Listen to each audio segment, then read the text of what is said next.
Tayo na po kumain. Maghapunan kung tawagin sa ating mga Pilipino.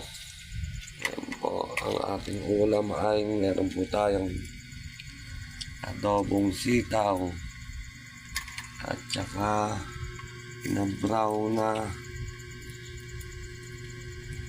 saluyot, tsaka